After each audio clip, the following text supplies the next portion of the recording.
أما بعد فأعوذ بالله من الشيطان الرجيم بسم الله الرحمن الرحيم قد أفلح من تزكى صدق الله مولانا العظيم.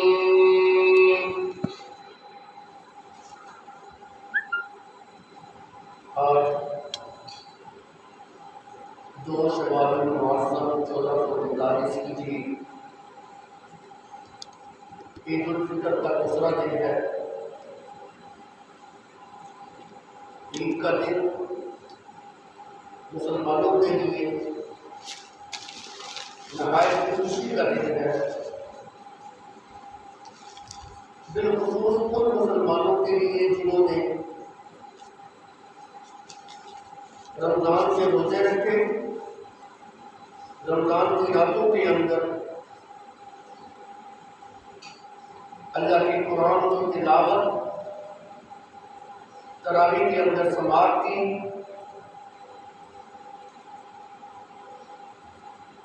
نیکی کے بہت سارے کام کر کے اللہ کی رحمت کو اپنی جانب متوجہ کیا. میرے نبی صلی اللہ علیہ وسلم کا فرمان ہے، مومن کے لیے 2 وقت انتہائی خوشی کے ہوتے ہیں. ایک افطاری کا وقت اور دوسرا رب کی ملاقات کا وقت. یہ دونوں وقت مومن کے لیے بڑی خوشی کے وقت ہوتے ہیں. عید کا دن افطار کا دن ہے، مسلمانوں کے لیے حقیقت میں خوشی کا دن ہے. اس دن مسلمانوں کے اللہ رب العزت خود میزبان بنتے ہیں. یہی وجہ ہے کہ عید کے دن روزہ رکھنا حرام ہے. جس انسان نے عید کے دن روزہ رکھا گویا اللہ کی مہربانی کو اس نے ٹھکرایا.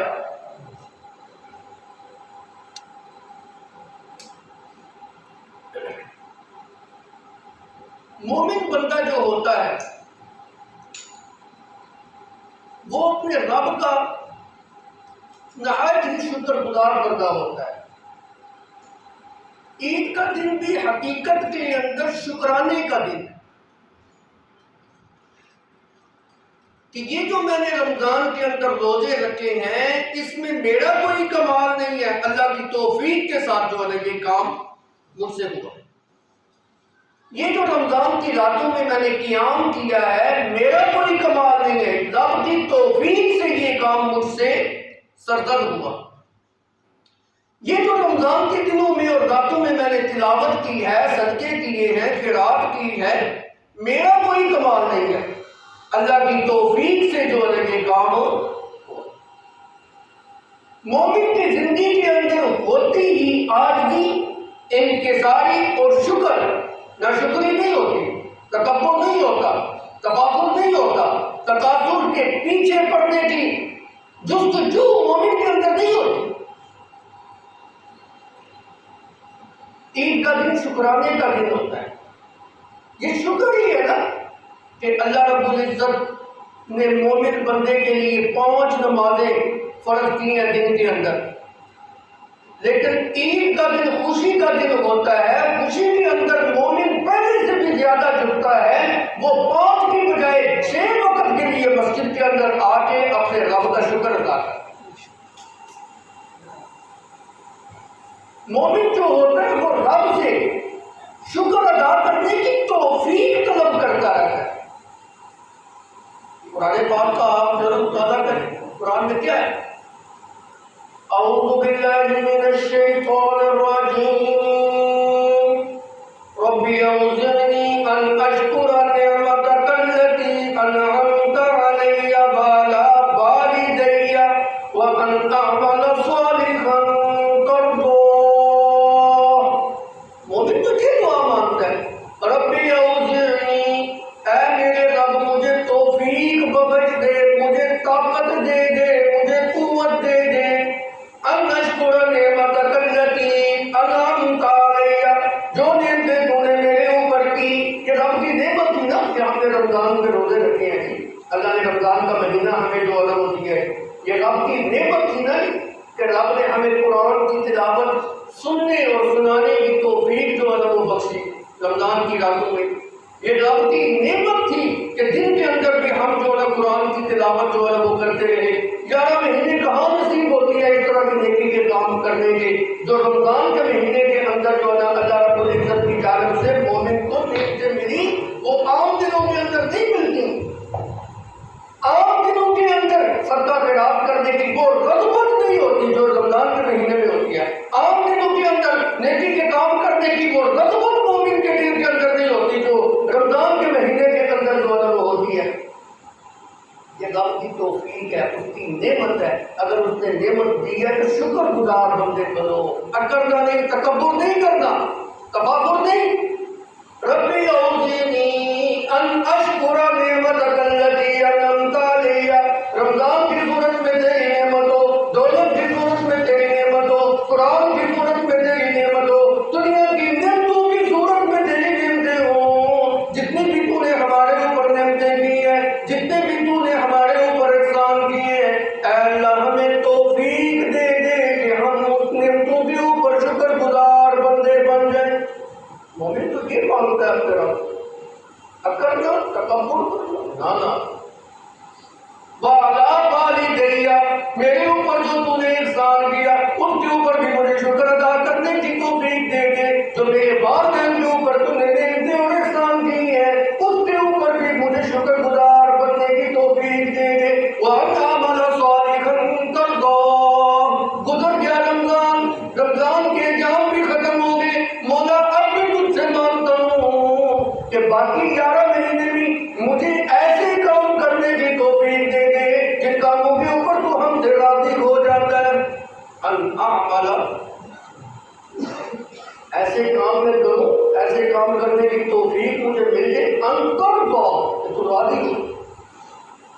میرے نبی صلی اللہ علیہ وسلم کی دعا اپنے رب سے مانگا کرتے تھے، اللہم وفقنا لما تحب وترضا، اے میرے مولا مجھے ایسے کام کرنے کی توفیق دے جس سے تو خوش ہوتا ہے، جس سے تو راضی ہوتا ہے، جو تیرے محبوب عمل ہوتے ہیں۔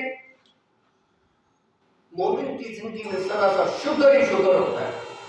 یہ کافر کا وتیرہ ہے اکڑتا ہے، یہ کافر کا وتیرہ ہے میں کرتا ہے، میرا مال، میرا سونا، میری چاندی، میرا مکان، میری گاڑی، میرا سرمایہ، میری دولت، میں کرتے کرتے بعض اوقات اس اسٹیج کے اوپر پہنچ جاتا ہے، اعلان کرنے لگ جاتا ہے، انا ربکم الاعلی، میں اور کوئی، انا ربکم الاعلی، میں سب سے بڑا رب ہوں۔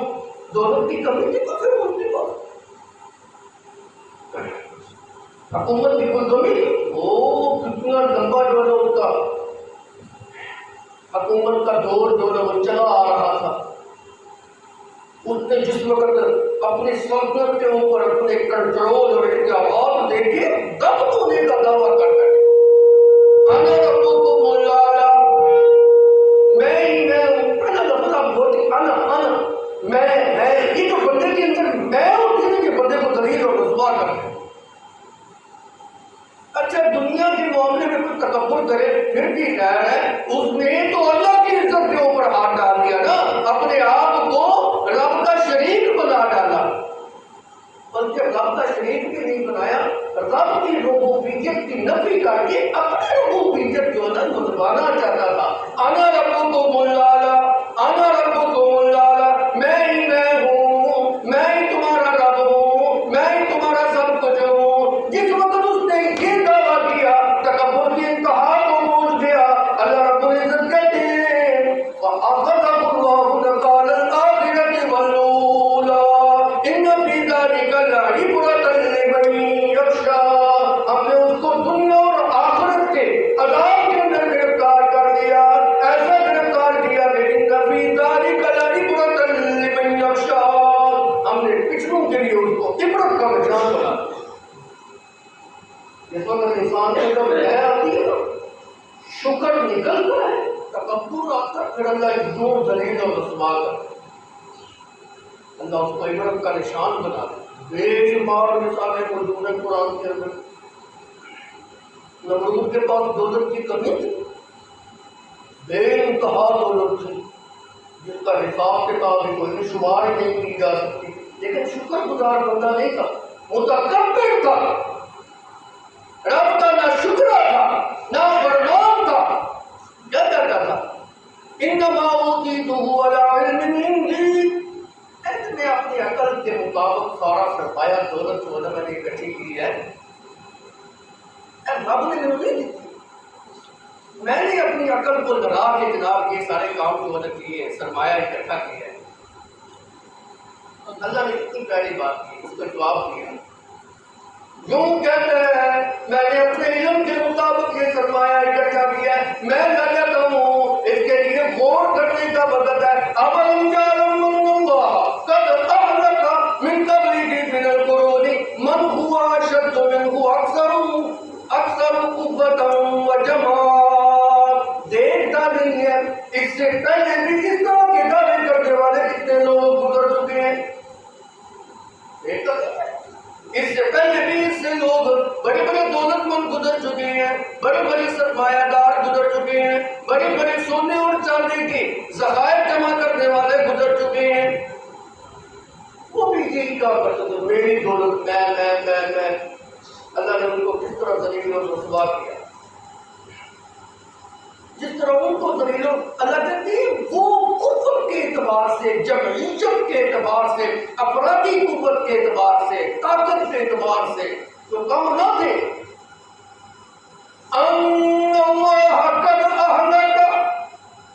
اللہ نے کیا کیا؟ ان کو تباہ و برباد کر دیا، ہلاک کر دیا. اگر تو بھی ان کی روش پہ چلے گا بچے گا نہیں، میرے ساتھ بھی وہی معاملہ کیا جائے. فیل بھی نہیں سمجھا، پھر بھی بات نہیں آیا.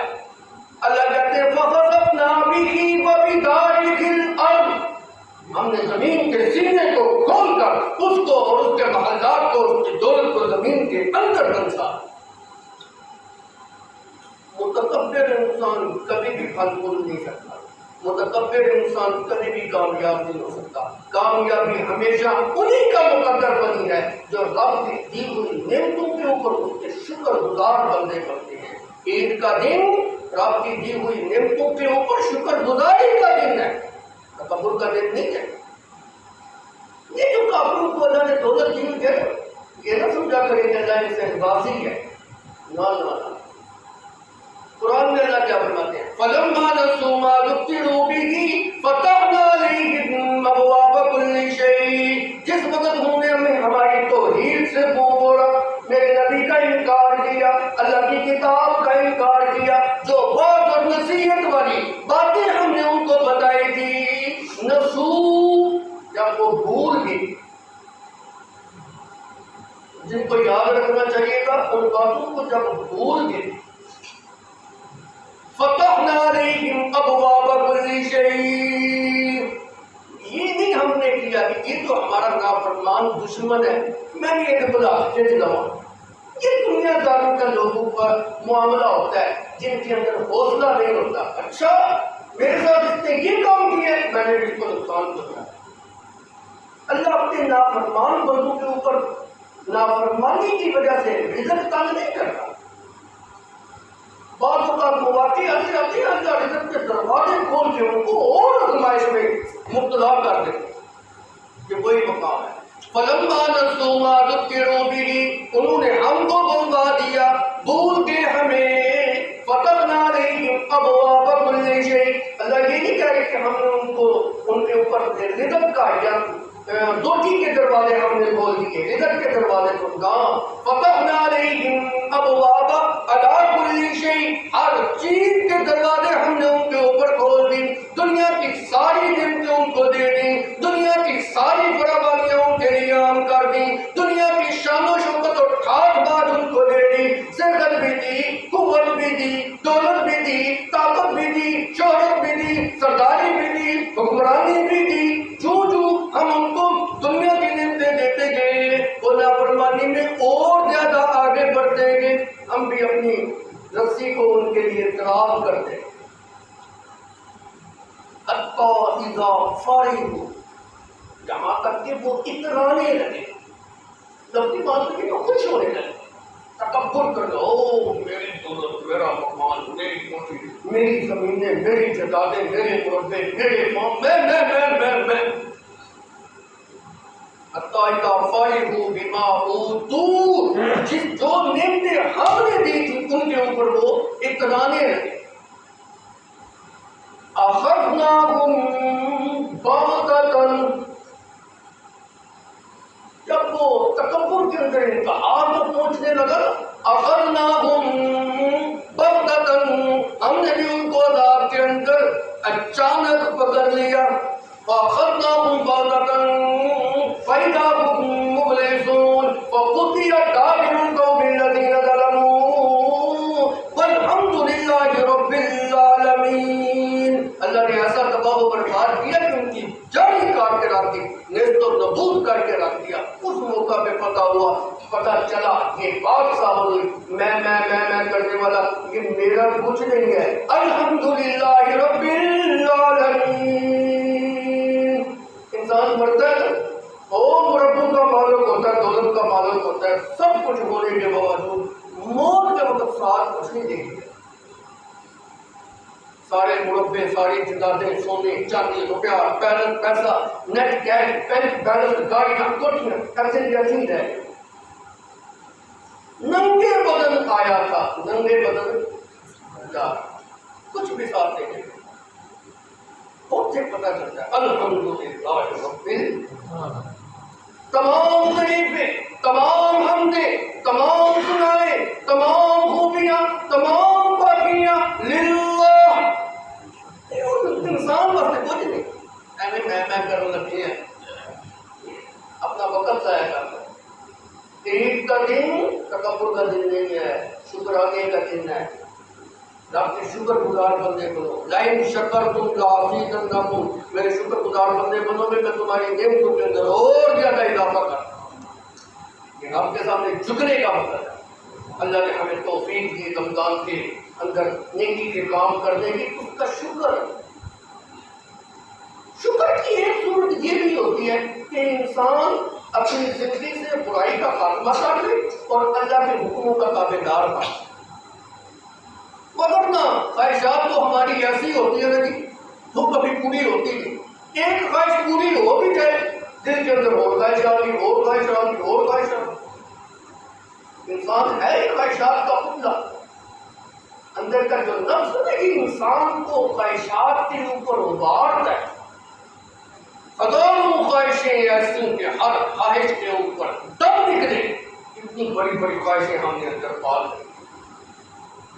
جب مبارکہ کے اندر آتا ہے، ایک انسان کے پاس سونے کا پہاڑ بھی اگر اللہ اس کو دے دے نا، خواہش اس کی پوری نہیں ہوتی۔ سونے کی باقی بھی مل جائے نا، خواہش اس کی تکمیل نہیں ہوتی۔ اور دن میں ایک اور مل جائے، ایک اور مل جائے، خواہشات پوری ہوتی۔ یہ اندر کا جو نفس ہے نا انسان کا، یہ تو خواہشات کو کے اوپر انسان کو ابھارتا ہے۔ ان النفس لامارۃ بالسوء، اندر کا نفس تو انسان کو برائی کے اوپر پراگندہ کرتا رہتا ہے، ابھارتا رہتا ہے، اکساتا رہتا ہے۔ پتہ نہیں بچتا تو نہیں۔ الا ما رحم ربی، کوئی مومن یہ نہ سمجھے میں نمازی ہوں اس لیے برائی سے بچ گیا ہوں، نہ الا ما رحم ربی، کوئی مومن یہ نہ سمجھے میں نے رمضان کے روزے رکھے ہیں اس لیے برائی سے بچ گیا ہوں، میں نے رمضان کی راتوں میں تراویح پڑھی ہیں اس لیے بچ گیا ہوں۔ برائی سے بچنا ہے تو وہی بچ سکتا ہے، الا ما رحم ربی، جس کو میرے رب کی رحمت اپنے کھاتے کے اندر سے گھیر لے، جس کو رب کی رحمت کی چادر اپنے کھاتے کے اندر لے لے، وہ برائی سے بچتا ہے۔ مگر میں انسان کو خواہشات کے پیچھے چل رہا اللہ سے صراط مستقیم مانگا کرے، ہدایت مانگا کرے۔ آپ کہیں گے ہدایت کے اوپر تو ہم ہیں۔ قرآن کا ایک مقام، ربنا، مومن کی یہ صفت ہونی چاہیے، ربنا لا تزغ قلوبنا بعد إذ هديتنا وهب لنا من لدنك رحمة، اے اللہ جو ہدایت تم نے ہمیں دی ہے، ہدایت کے مل جانے کے بعد ہمارے دلوں کو اب ٹیڑھا نہ کرنا، ہمارے دلوں کو ٹیڑھا نہ کرنا۔ کوئی مومن بندہ اپنی عبادت کے اوپر متکبر نہ بنے۔ شیطان ابدار ہو گیا، وہ آپ کے پیچھے لگا ہوا ہے، ہاتھ دھو کے آپ کی محنت کو خراب کرنے کے پیچھے لگا ہوا ہے۔ خواہشات کی تابع داری کو چھوڑ دو، اللہ کے حکموں کے پابند بن جائیں۔ یہ جو خواہشات کی اتباع ہوتی ہے نا، اس نے بڑوں بڑوں کو برباد کیا، اس نے عام تو عام انسان علماء کو بھی نہیں چھوڑا، اس نے علماء کو بھی ہلاکت میں ڈالا ہے، عوام کو بھی ہلاکت میں ڈالا ہے، دولت مندوں کو بھی ہلاکت میں ڈالا ہے، سرمایہ داروں کو بھی ہلاکت میں ڈالا ہے۔ قرآن پاک نے اللہ رب العزت نے ایک مولوی کا تذکرہ کیا۔ سارے مولوی چنگے سے نہیں ہوں گے، پیسے بھی بیچی ہوں گے، جس طرح سارے دنیا دار برے نہیں ہوتے، اچھے بھی ہوتے۔ ہر طبقے اور ہر محکمے اور ہر فیلڈ کے اندر اچھے لوگ بھی آپ کو ملیں گے، برے بھی ملیں گے۔ مولوی کے اندر طبقے کے بھی اچھے لوگ بھی آپ کو ملیں گے، تو بڑے بڑے واقعات مولوی بھی آپ کو ملیں گے، خدا کی پناہ ہو۔ لیکن اگر کوئی برا نکل آئے تو اس کا مطلب یہ نہیں ابھی اس کو ترازو میں سارے بناتے ہیں، سارے ہی کو لے لیں گے۔ جس طرح سارے دنیا دار برے نہیں ہیں، سارے تاجر برے نہیں ہیں، سارے فیکٹریوں کے مالک برے نہیں ہیں، بڑے بڑے اچھے لوگ بھی ہیں۔ بات تو اتنی اچھی ہوتی ہے، مولویوں میں بھی اچھی ہوتی ہے، بڑے بڑے نیک دنیا کا عام تاجر، کوئی دین کا علم نہیں، اللہ کا ڈر اور خوف ان کے دلوں کے اندر بھرا ہے۔ شاید اس کے مقابلے میں مولوی کے دل میں اتنا ڈر اور خوف نہ ہو، لیکن مولوی جب بگڑ جاتا ہے بہت بڑی کبھی مولوی نہ بگڑے۔ آپ نے ایک محاورہ سنا ہوگا، نیم حکیم خطرہ جان، نیم ملا خطرہ ایمان، ایمان خطرے میں پڑ گیا۔ عام عوام میں سے کوئی ایک بگڑ جائے گا، اس کا نقصان دوسروں پہ کم پڑتا ہے۔ مولوی جب بگڑ جائے گا تو اس کا نقصان جو ہے اپنی ذات کو تو ہوتا ہی ہوتا ہے، دوسروں تک بھی ہوتا ہے۔ دیکھو جی فلانی مسجد کا مولوی ممبر کے اتنے بیٹھ کے قرآن کی آیتاں بھی سناتا، وہ تو کوئی علم کوئی انہیں واقعیاں کو چوکا علم آ گئے، بس پھر لوگ یہاں سے گمراہ ہونا شروع ہو گئے۔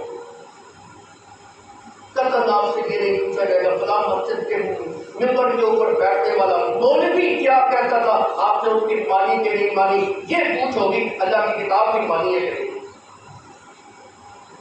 میں قطعاً آپ کو یہ نہیں کہتا میری باتوں کو تسلیم کرو، میری جماعت کی کسی مولوی کی بات کو تسلیم کرو، لیکن یہ ضرور کہوں گا میری بھی سنو، ان کی بھی سنو، سننے کے بعد جس کی بات اللہ کی کتاب کے مطابق ہو اس کی مان لو، دوسری کو ردی کی ٹوکری کے اندر ہے، چاہے میری ہی بات کرو، چاہے میری جماعت کی کسی بڈیرے کی بات ہی کرو۔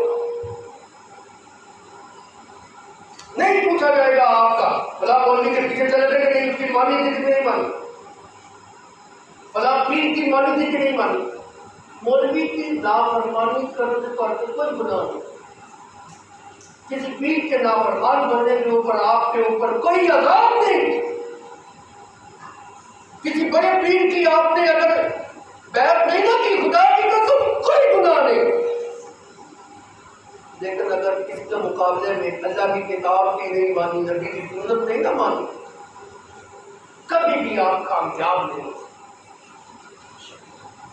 اطیعوا اللہ واطیعوا الرسول، اللہ اور اس کے رسول کی اطاعت کرو۔ ہاں جو سچے علماء ہیں وہ کون ہے؟ میں نے ابھی بتایا، جس کی بات اللہ کی کتاب اور نبی کی سنت کے موافق ہو، وہ حقیقت کے اندر نبی اور اللہ کی بات آپ مان رہے ہیں، اس کے مولوی کی نہیں مان رہے، وہ تو آپ کو بتانے والے، ہم تو آپ کو بتا رہے ہیں جی قرآن میں یہ ہے۔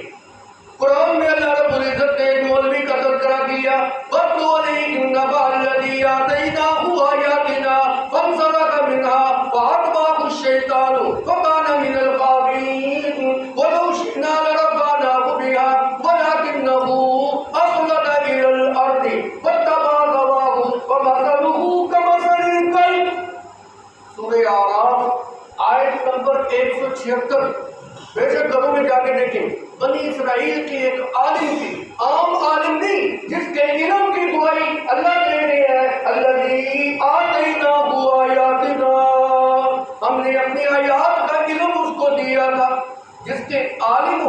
اللہ شہادت دے، اس سے بڑا کوئی عالم ہو سکتا ہے؟ چھوٹا موٹا مولوی نہیں تھا، بہت بڑا عالم، بہت بڑا پادشاہ، بہت بڑا نیک، متقی، پرہیزگار۔ امام ابن کثیر رحمۃ اللہ علیہ نے ان آیتوں کی تفسیر میں لکھا بنی اسرائیل کا وہ عالم ایسا عالم تھا کہ اللہ نے اس کو مستجاب الدعوات بنایا ہوا، جس بھی جگہ کے اوپر کھڑے ہو کے جو کچھ بھی اپنے رب سے مانگتا تھا اللہ اس کی دعا کو رد نہیں کرتے تھے، اس کی دعائیں قبول ہی قبول ہوتی۔ بنی اسرائیل کی قوم اس کے پاس آ گئی، آ کے اس کو کہنے لگی، بنی اسرائیل قوم جبارین کی قوم جو ہے اس کے پاس آ گئی، آ کے اس کو کہنے لگی ہمارے مقابلے کے اندر موسیٰ آ رہا ہے، اور موسیٰ کا تذکرہ سن تو چکے تھے نا وہ پہلے کہ موسیٰ کوئی عام بندہ نہیں ہے، اللہ نے اس کی دعاؤں کو قبول کیا ہوا ہے، اس کی دعا کی وجہ سے اور اس کی محنت کی وجہ سے وہ جو بنی اسرائیل کو مشقت میں اندر ڈالنے والا جو فرعون تھا، اللہ نے اس کے ہاتھ کے اوپر اس کو تباہ و برباد کر دیا۔ بالم بن باورا اس عالم کے پاس وہ آ جاتے ہیں، آگے کہتے ہیں کہ تو موسیٰ کے خلاف بد دعا کر۔ اب یہ تھا تو عالم نہ جی، بول بھی تھا سچا، وہ کہتے ہیں خدا کا خوف کرو، اللہ کے پیغمبر کے خلاف میں بد دعا کروں؟ نہ بھائی نہ، میں تو ایسا نہیں کرتا، قدم ایسا نہیں ہوتا، وہ تو اللہ کا پیغمبر ہے۔ اب لوگوں نے اس کے اوپر اصرار کیا، نہیں حضرت آپ مستجاب الدعوات میں ایسی تک مر جاوانے کرو اس کے لیے بد دعا۔ انہیں مغرور لان واسطے کون ہو، انہیں کہ اچھا میں رات کے وقت اللہ سے مناجات کروں گا، استخارہ کروں گا، اگر اللہ نے مجھے اجازت دی پھر موسیٰ کے لیے بد دعا کروں گا، مگر نہیں کروں۔ اللہ سے مناجات ہوئی، استخارہ کیا، استخارے کے اندر یہ اشارہ ملا قتل نہیں، موسیٰ تو میرا پیغمبر ہے، موسیٰ کے خلاف تو بد دعا کرے گا، زمین اور رسوا ہو جائے گا، تباہ و برباد ہو جائے گا، موسیٰ کے خلاف تو نے بد دعا نہیں کری۔ اب اس نے اپنی قوم کو بڑا سمجھایا، جس وقت انہوں نے دیکھا نا کہ اونچی سرکار بھی ساری آنکھیں نہیں پہ لگتی، انہوں نے کیا کیا، بہت سارا سرمایہ جو نے اکٹھا کی، دولت جو نے اکٹھی کی، سونے چاندی کے ڈھیر اکٹھے کر کے اس کے دروازے کے اوپر لا کے رکھا۔ مولوی کو کی چاہیے دو تو دو چار نوکریاں، وہ بیچارہ وہ بھوکا بندہ ہوتا ہے مولوی، کیونکہ عوام نے تو اس کو دینا کچھ نہیں ہوتا۔ عوام تو یہ چاہتی ہے کہ مولوی جناب ہمارے معاشرے کا وہ جو سب سے نیچے بیاہ شادی کے موقع پہ کاپی پہ ہم جو کمی لکھتے ہیں اس کے نیچے ہم اس کا نام دیں۔ ہمارا جی یہ کرتا ہے کہ مولوی جو ہے نا وہ سب سے زیادہ پیسے ہوئے طبقے میں ہونا چاہیے۔ ڈاکٹر صاحب مولوی جو ہے چنگا پان ہے، چنگی نہیں آئے، چنگی ہوئی تو گڈی ہوئے، جب آپ کہتے ہیں فٹی ہے مولوی، اتنی تعلق کے چنگے لباس دے نال تے چنگے مکان دے نال تے چنگی رہائش دے نال تے چنگیاں گڈیاں دے نال، اس کا کیا واسطہ؟ ہمارے ذہن کے اندر جو مولوی کا تصور ہے وہ بس یہ ہے کہ یہ ایسا ہونا چاہیے، اس کے کپڑے بھی پھٹے ہونے چاہیے، اس کا مکان بھی بوسیدہ ہونا چاہیے، تو فرشتہ تے آئندہ ہوئے کہ جناب نہ تنخواہ کی ضرورت ہے، نہ مکان کی ضرورت ہے، نہ اور کسی چیز کی ضرورت ہے، مطالبہ ہم سے کسی چیز کا نہ کریں۔ وہ مولوی سب تو پہلا سانو لگتا ہے جہاں انتظامیہ کو تنخواہ کا مطالبہ ہے، یہ ساری تو ہوتا ہے۔ آج کل چلو مولوی اپنا بوریا بستر گول کرتے ہیں، دوبارہ سے نظر نہ آئے۔ ہماری مسجدوں کی حالت یہ ہوتی ہے کہ مسجد کے انتظامیہ کے پاس اگر مسجد کا فنڈ اکٹھا ہو جائے ہم کیا کریں گے، ستون ایسے کچھ چنگا نہیں پہ جاتا ہے، اچھی بڑی خوبصورت مسجد بنی ہوگی، ہٹاؤ اس کو، ایسے نہیں ہونا چاہیے، فانوس پرانا ہو گیا، لاکھوں روپے ہم فانوس کے اوپر لگا دیں گے، لاکھوں روپے ہم مسجد کی زیب و زینت کے اوپر لگا دیں گے۔ اصل مسجد کی زیب و زینت مسجد کا امام اور خطیب ہوتا ہے، اور آپ لوگ ہوتے ہیں جن کی وجہ سے آپ کو دین سننے کو جو ہے وہ ملتا ہے، اس کی طرف توجہ ہی نہیں ہے۔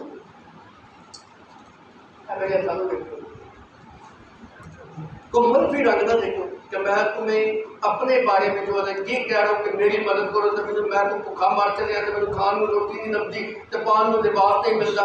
الحمدللہ میں اتنا مالدار ہوں کہ اپنے مال سے خود زکات دیتا ہوں. میں بھوکا ننگا نہیں. درجے کا الحمدللہ ثم الحمدللہ ثم الحمدللہ. لیکن خدا جن جگہوں سے آپ تشریف لائے نا ذرا غور کریں آپ اپنے مسجد کے اماموں کے ساتھ حرکتیں کیا کریں, ان کے ساتھ سلوک کیسا کریں. کیوں مولوی جو اس طرح کے کام کرتے ہیں وہ آپ ان کو مجبور کرتے ہیں وہ ایسی حرکتیں کرنے. اگر نہ مولوی برا نہیں ہوتا, اس کے بھی بچے ہوتے ہیں, اس کی بھی خواہشات ہوتی ہیں. خدا بھی دل کرتا ہے میرے پتر میرے بچے چنگے سکول کی جاون, چنگا کھاون, چنگا پاون, ان کو علاج معالجہ اچھا ملے. اگر آپ کا جی کرتا ہے تو مولوی کے اندر بھی وہی دل ہے جو آپ کے دل کے اندر, آپ کے سینے کے اندر دل ہے. بنی اسرائیل کا وہ عالم, قوم جبارین کا وہ عالم, قوم والوں نے کو سارا سرمایہ اکٹھا کیا. مولوی کی بیوی نے جب وہ سرمایہ دیکھا انہیں کہا تو کھانے کا مولوی آج تک تیری کھان میں تیری روٹی کوئی نہیں سی, تیری کول کچھ نہیں سی. ایمی دولت میں جدو دی بیا کہ تیرے گھر آئے تیری بیٹی نے تو شرم کر ہے تو گھر کے اندر لایا. قبول کر لے اس کو. بس یہ اس کا قبول کرنا تھا. ہلاکت اس کی شروع ہوئی.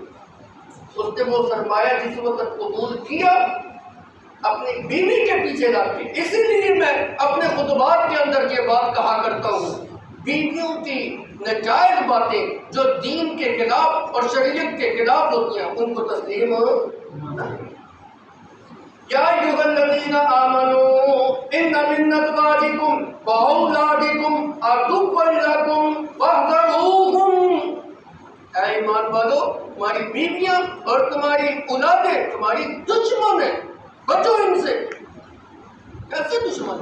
ہم سمجھتے ساری اولاد ساری سجد, وہ تمہیں مجبور کرتی ہیں ایسے کام کرنے کے اوپر جو شریعت کے خلاف ہو. بیوی مجبور کرے عید کے اتنے میں نواں سوٹ پانا ہے, فلاں چودھری کی بیوی نے آنے کا ہر سوٹ پانا میں بھی آنے والا پانا ہے, تو تم نے لیا کے دے. اس بیچارے نے مسائل نہ ہو تو تو لے گیا. اگر بیگم صاحبہ محترمہ یہ کہ نہیں تیرے وسائل کی شادی کرنے کی ضرورت کی, کیوں شادی کی جو میرے خرچے نہیں چک سکتا, میرے نخرے نہیں چک سکتا. اب وہ بیچارہ کیا کرتا ہے, سرکاری معمولی سا افسر رشوت لے گا, ناجائز کمائی کمائے گا, حرام کی کمائی کمائے گا. اپنی بیوی کے ناجائز مطالبات پورے کرنے کے لیے وہ کسی دوسرے کا مال ہتھیائے گا, حرام کی کمائی کمائے گا. یہ ہے تمہاری بیوی تمہارا دشمن. تمہاری بیوی تمہاری دشمن ہے, تمہاری اولادیں تمہاری دشمن ہے, بچو. بنی اسرائیل قوم جبارین کا وہ عالم پٹری سے اترا اپنی بیوی کے جائے رن مرید ہو گیا. اپنی بیوی کے جانے کی وجہ سے جب وہ پٹری سے نیچے اترا اس نے وہ تحائف قبول کیے. حضرت موسیٰ علیہ السلام کے خلاف اس نے پر دعا کی. دعا کرنے کے لیے جس وقت اس نے ہاتھ اٹھائے اپنے لب کھولے, اللہ رب العزت نے اس کی زبان بندی ایسے کی کہ اس کی زبان کے اوپر اس کا کنٹرول جو ہے وہ نہیں رہتا. حضرت موسیٰ کے خلاف بد دعا کرنا چاہتا ہے لیکن اپنی ہی قوم کے لیے بد دعا کر رہا ہے. قوم والے اس کے پیچھے ہو گئے, مولوی جی تینوں اینا سرمایہ دیتا ہے, ایسی دولت دیتی ہے, تینوں جناب اینا سونا چاندی دیتا ہے, تینوں کیا موسیٰ کے خلاف بد دعا کر, تو سارے خلاف بھی بد دعا کرنا آپ نے. اس نے کہا میرا کیا قصور ہے, میری زبان میری اختیار میں نہیں گئی, میری زبان میرے قبضے میں بھی نہیں رہی. کرنا تو میں موسیٰ کے لیے بد دعا کرنا چاہتا تھا لیکن چلو تمہارے لیے بد دعا نہیں کرنی. زبانوں کے اوپر کنٹرول کس کا ہے؟ اگر وہ کسی کی زبان بندی کرنا چاہے یا زبان بولتی ہو اپنے کنٹرول میں کرنا چاہے, جو انسان کے بس میں یہ بات بھی نہیں کہ اپنے مرضی کے کلمات اپنی زبان سے نکال سکے. کسی بندے کو فالج ہو جائے, لطبہ ہو جائے, بولنے پہ کہا کرتے ساری زندگی تڑ تڑ بولتا ہے, چپ بھی نہیں سی کرتا. اب جناب اس کی ایسی زبان بندی ہوئی ہے, بولنا چاہتا ہے, آخری وقت ہے, بچوں کو بات و نصیحت کرنا چاہتا ہے, وصیت کرنا چاہتا ہے, بچوں نے بھی سمجھ پڑی پہ بول ہی نہیں سکتا, زبان بندی ہو گئی ہے. کچھ لوگ ایسے ہوتے ہیں بڑے منصوبے بناتے رہتے ہیں، فلاں مجلس کے اندر جا کے میں جناب یہ خوبصورت کلمہ جو ہے نا وہ کلام کروں، وہاں جاتے ہیں بات اس کی زبان سے وہی نہیں نکل جاتی ہے، ساری زندگی کا بھا بہ گیا، میری منہ سے ٹھیک نکل گیا، سارا رشتے دار میرے تو ناراض ہو گئے۔ کہ زبانوں کے اوپر بھی کنٹرول کس کا ہے؟ ہمارے جسم کے اوپر بھی کنٹرول جو ہے نا وہ اللہ رب العزت کا ہے۔ یقین جانیے اگر اس وقت میں بول رہا ہوں تو اللہ کے حکم سے بول رہا ہوں، اگر یہ میرا ہاتھ حرکت کر رہا ہے تو اللہ کے حکم سے کر رہا ہے، نہ چاہے تو وہ بے در کو، محتاج کو، لاغر کو، کمزور کو تختے کے اوپر جو ہے وہ لٹا دے، روح تو اندر موجود ہے، مکھی ادھر بیٹھی ہوئی ہے، اپنا ہاتھ اٹھا کے مکھی کو ہٹا دے، کتنا لاغر ہو گیا۔ جس وقت اس نے بد دعا کی بس اب اس کی ہلاکت کا وقت جو ہے نا شروع ہو گیا۔ اللہ رب العزت نے اس کی زبان کو اتنا باہر نکالا، اس مولوی کی زبان کو، کہ زبان لچک کے سینے تک آ پہنچی۔ قرآن میں اللہ نے اس کی مثال دی، وَمَثَلُهُ كَمَثَلِ الْكَلْبِ وَمَثَلُهُ كَمَثَلِ الْكَلْبِ۔ اے میرے مولوی کی مثال جے کتے ہیں، یہ تو میں اپنی طرف سے نہیں کہہ رہا، اے میرے دنیا دار کی مثال جے کتے ہیں جی جو خواہشات کی اتباع کرنے والے ہیں۔ عید کا دن خواہشات کی تابع داری کرنے کا دن نہیں ہے، رب کے شکر گزاری کا دن ہے۔ اپنے رب کے فرما بردار بنیے، اتباع خواہشات کی اتباع سے بچیے۔ جو خواہشات کی اتباع کرتا ہے اور اللہ کے دین کو کمر کر کے چلتا ہے، اللہ کہتے ہیں مثلہ کمثل الکلب۔ یہ نہ سمجھیے یہ صرف مولوی کی مثال، ہر وہ بندہ جو دین کو کمر کرتا ہے، ہر وہ بندہ جو دین اور رب کے اور نبی کی سنت کو پیٹ کرتا ہے، اور مثلہ کمثل الکلب، اس کی مثال کتے جیسے، کتے جیسے۔ سفر سچی بات ہے، یہ تو میں نہیں کہہ رہا، یہ قرآن کے الفاظ ہے، مثلہ کمثل الکلب، کتے کی مثال۔ اللہ نے یہود کے علماء کو گدھے کی مثال سے تشبیہ، لیکن اس کو کتے کی مثال سے، اچھا کتے کی مثال سے کیوں تشبیہ؟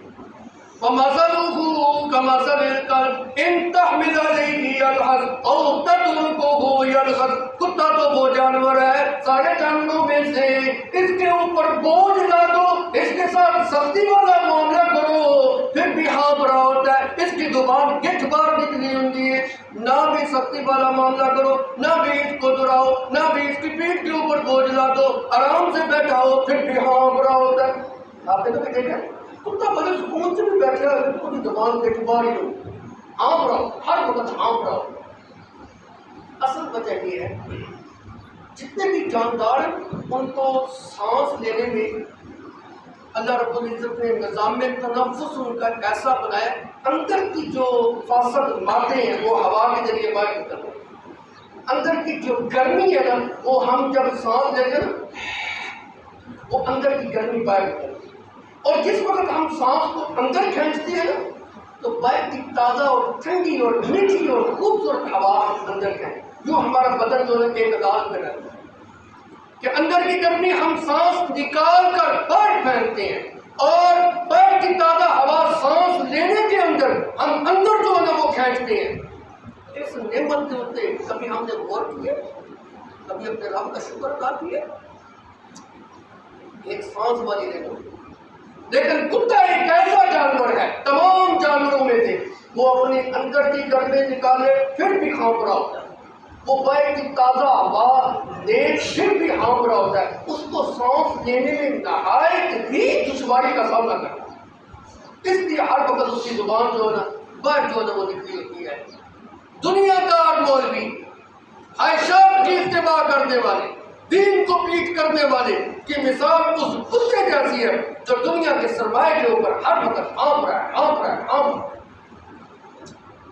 اس نے پھر کہا تم نے موسیٰ کے خلاف مجھ سے بد دعا نکال کر مجھے دنیا کے اندر بھی ذلیل کر دیا، آخرت کے اندر بھی تم نے جو ہے رسوا کر دیا، اب رسوا تو میں ہو گیا ہوں، اب میں تمہیں جو ہے ایک ایسی ترکیب بتاتا ہوں جس کی وجہ سے تم ان کے، یہ تو شرع کہے گا نا کہ تم ان کے شر سے جو ہے نا وہ بچ سکو گے۔ وہ ترکیب کی ہے کہ موسیٰ علیہ السلام بنی اسرائیل کو لے کے جو تمہارے پاس جو ہے نا وہ آ رہے ہیں، کتنے دنوں سے یہ گھروں سے جو ہے نکلے ہوئے ہیں، کئی ایام سے یہ اپنی بیویوں سے مفارقت کیے ہوئے ہیں، تم خوبصورت لڑکیوں کو میک اپ کرا کے سجا کر ان کو جناب ان کے گروہ کے اندر جو ہے وہ بھیجو، یوں جو ہے وہ گمراہ ہوگی اور اللہ کی رحمت ان سے جو ہے وہ اٹھ جائے۔ اور ان عورتوں کو سمجھا دینا کہ وہ جو بھی ان کے ساتھ حرکات کریں تم نے آگے سے بولنا۔ اب انہوں نے مسلمانوں کے گروہ کے اندر خوبصورت نوجوان لڑکیوں کو جب اندر بھیجا، اب قوم کے بنی اسرائیل کے قوم ان کی توجہ موسیٰ علیہ السلام سے ہٹی، ان عورتوں کی طرف آئی۔ موسیٰ علیہ السلام روکتے رہے اور بات آؤ اللہ نے تمہیں فرعون کے مقابلے میں فتح دی، یہاں بھی فتح تمہارا مقدر ہوگی، ایسی اللہ کی نافرمانی مت کرو۔ لیکن انہوں نے موسیٰ علیہ السلام کی بات کو تسلیم نہیں کیا۔ جس وقت تسلیم نہیں کیا، اللہ رب العزت نے زنا کے اندر ملوث ہونے کی وجہ سے اس قوم کے اندر کورونا والی بیماری کو، ایک کورونا ایسے نہیں آتا، کورونا اسی وقت سے چلا آتا، اس وقت اس کا نام طاعون تھا۔ یہ آج وہی ہے۔ یہ جو وبائیں آتی ہیں، یہ جو بیماریاں آتی ہیں، یہ ایسے نہیں آتی، ہمارے کرتوت ایسے ہوتے ہیں۔ جن ممالک کے اندر زنا عام ہے وہ اس کے اندر زیادہ مبتلا ہے، جن کے اندر کم ہے کم مبتلا۔ آپ دیکھیں، سروے کر کے دیکھیں، یورپ سارا زنا کی پیداوار، کتنی ہلاکتیں ہوئی ہیں وہاں۔ یہ تو کچھ بھی نہیں۔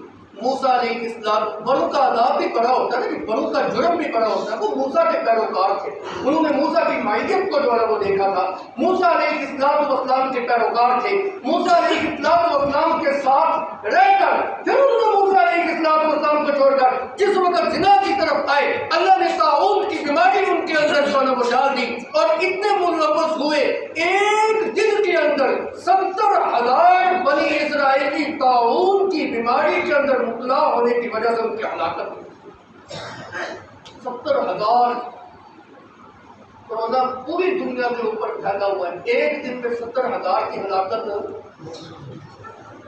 جس وقت قوموں کے اندر بے حیائی عام ہوتی ہے، جس وقت قوموں کے اندر برائیاں عروج کے اوپر پہنچتی ہیں، تو اللہ کے عذاب اسی طرح آتے ہیں۔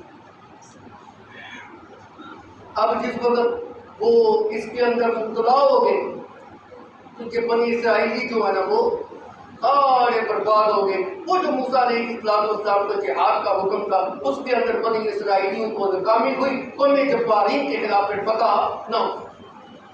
عرض کر رہا ہوں، آپ کو واقعہ سنا رہا تھا اس عالم کا جو دنیا داری کے پیچھے پڑا، خواہشات کی اتباع اس نے کی، دین کو جو ہے نا وہ چھوڑا۔ جس وقت کوئی بندہ دین کو جو ہے نا وہ چھوڑتا ہے، متکبر ہوتا ہے، دنیا کی دولتوں کے پیچھے بھاگتا ہے، اللہ اس سے دین بھی چھین لیتے ہیں۔ قرآن پاک کی آیت دیکھیں نا، الذین آتیناہم من آیات الذین وَاتْلُ عَلَیْهِمْ نَبَأَ الَّذِی من آیاتنا فانسلخ منہا، ہم نے اس کو وہ جو آیات کا علم دیا تھا وہ اس سے چھین لیا، دین کا علم ہم نے اس کے دل سے نکال کر پھر ہم نے اس کو تباہ و برباد کر دیا۔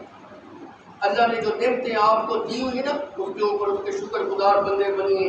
عید کا دن یہ شکر ادا کرنے کا دن ہے، عید کا دن اپنے رب کے سامنے جھکنے کا دن ہے، عید کا دن رب کے تابع داری کا دن ہے، عیاشی کا دن نہیں ہے، بدماشی کا دن نہیں ہے، فحاشی کا دن نہیں ہے، شراب نوشی کا دن نہیں ہے، زناکاری کا دن نہیں ہے، رب کے سامنے شکر گزاری کرنے کا اللہ کی توفیق عطا فرمائے۔